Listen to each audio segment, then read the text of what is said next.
D158 is a DLP digital 3D printer specially developed for dentistry. It has more stable performance and higher accuracy. Thanks to Texas Instruments' digital light processing technology, it can reach more than 95% light uniformity.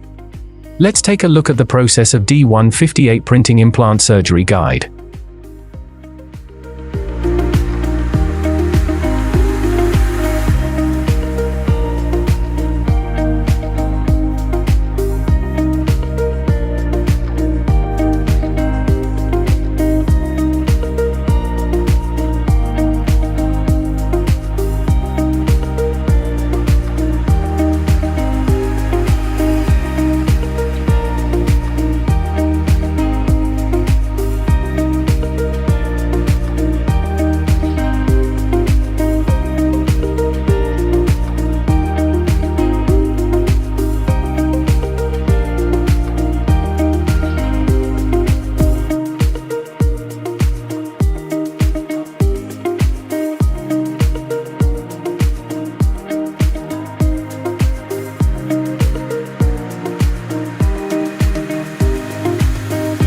The implant guide plate is to improve the accuracy of implant placement and simplify the surgical plan, which not only reduces the risk of surgery, shortens the operation time, but also ensures the occlusal function and aesthetic effect of the restoration, especially for complex implants with high implant requirements. It is more valuable for patients with high dental implants. Dental implants are a commonly used tooth restoration method in the department of stomatology. The color of the natural teeth is very similar, and the maintenance time is relatively long. By using surgical guides, the dental implants can achieve a more ideal state.